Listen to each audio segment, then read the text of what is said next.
The BLG is a place where law firms and legal organizations do not have to compete. This is their safe place to invest their resources and to become partners in creating a more diverse legal community. Boston is unique in that this legal community, more than 25 years ago, decided that they really wanted this to work. We're basically that intersection between all of the individuals who are concerned about advancing diversity in this legal community. The Boston Lawyers Group collaboration with area law schools is the first step toward tying together the threads that make up the fabric of the Boston legal community.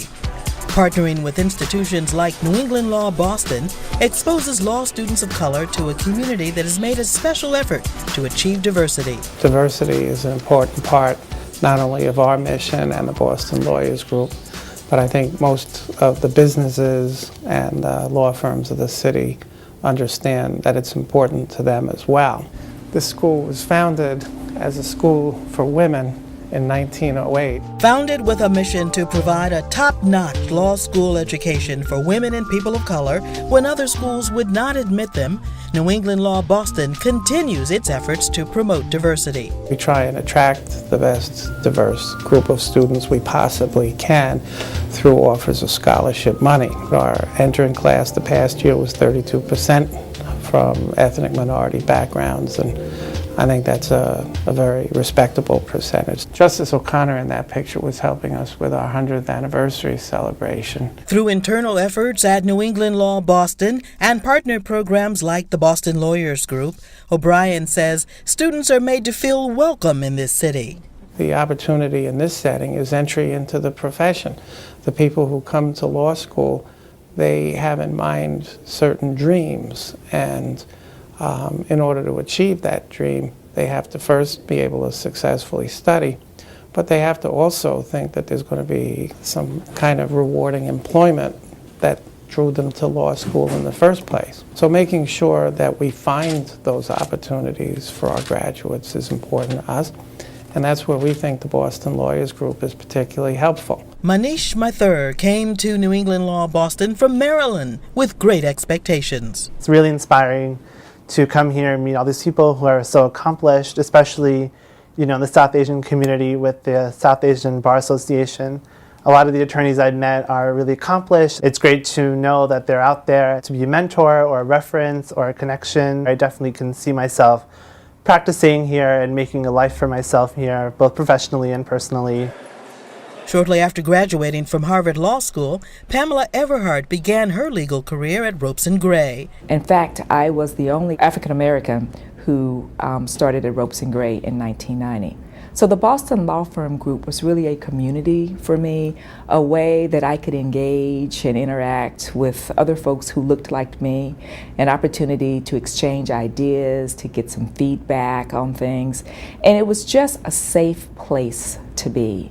And really, it was the reason I stayed in Boston. I'm from Texas. I never had any dreams of starting a legal career in Boston. But during my time at Harvard Law School, there were many lawyers from around town coming through and recruiting, and that's when I heard about the Boston Law Firm Group. And I felt like perhaps I could give Boston a try. And I did, and it's been 23 years, and I'm still here. Everhart traces her professional success to her early years spent at Ropes & Gray, a BLG member firm. At Ropes & Gray, I had an opportunity to sharpen my advocacy skills.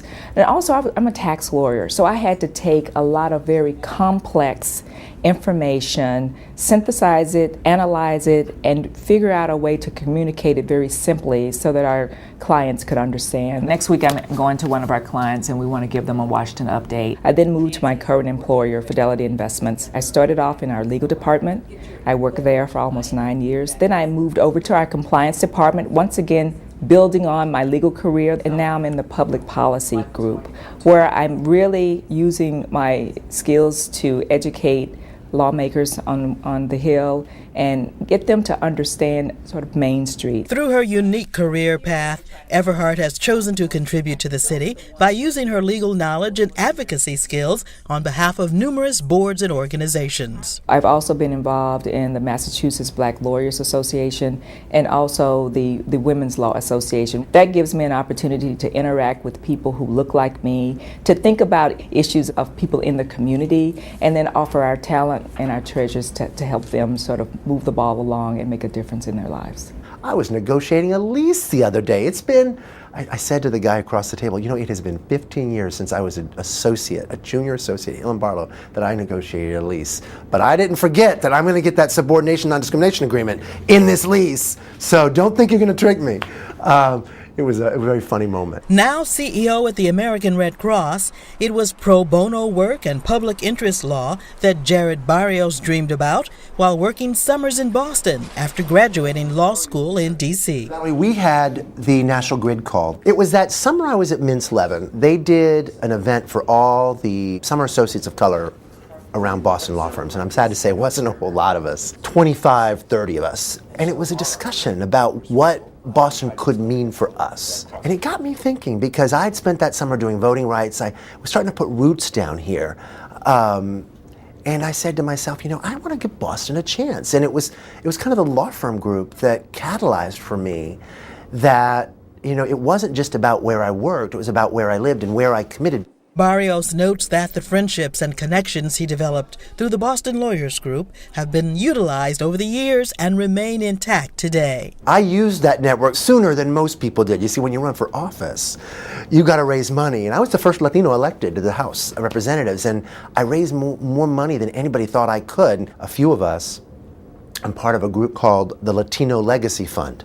And we have started a Latino philanthropy through the Boston Foundation to give and support Latino issues here. A lot of us are lawyers around that table. And more than a couple of them I first met in the law firm group days in the 90s. Some of us are still at law firms. Some of us have gone into public service. Some of us are working in the corporate sector. But those networks continue to help us. And those networks continue to help Boston. Among the most prominent alums of the Boston Lawyers Group, Massachusetts United States Senator Mo Cowan. Well, I recall being a very new associate, just out of law school, a new lawyer in the city and someone still relatively new to Boston. The Boston Law Firm Group was a haven. And within the network of participating BLG firms, young attorney Cowan felt at ease. I was in a firm where there were just two of us, a partner, Macy Russell, and myself as the only, certainly African-American associate. So the Boston Law Firm Group, later the Boston Lawyers Group, allowed me a forum to come together and meet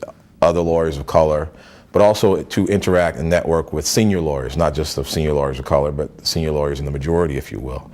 And it became a venue through which you could learn about being a lawyer and everything that means. Check on the schedule today, see if we still have that group of constituents coming in. Cowan's career led him to a successful partnership at Mintz Levin, then to Beacon Hill, first as the legal counsel for another BLG alum, Governor Deval Patrick, shortly thereafter becoming the governor's chief of staff, and now on Capitol Hill. My mother told me days like today were possible.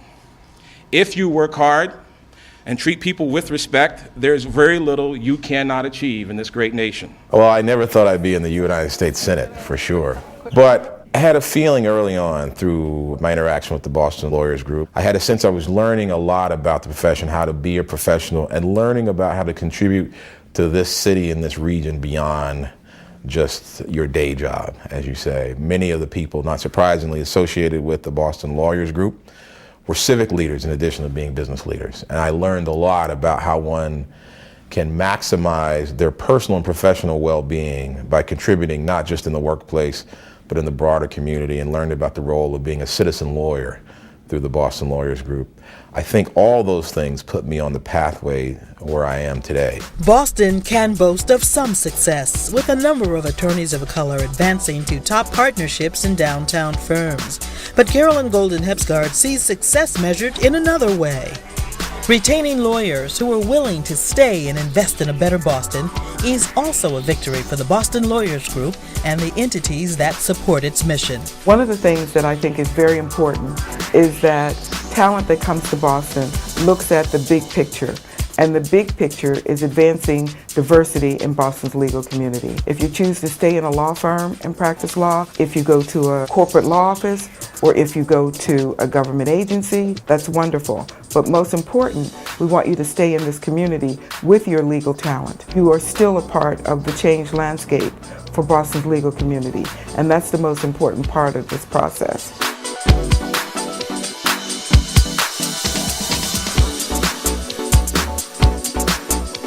I just want to congratulate Carolyn and the current leadership and the board of the Boston Lawyers Group. I know it takes tremendous energy and effort and sacrifice to do this important work. I want to applaud that as someone who has served on the board, who has benefited directly from the investment of those individuals in my career, in my personal life. I want to thank them, and I look forward to all the great work they're going to do in the many years to come.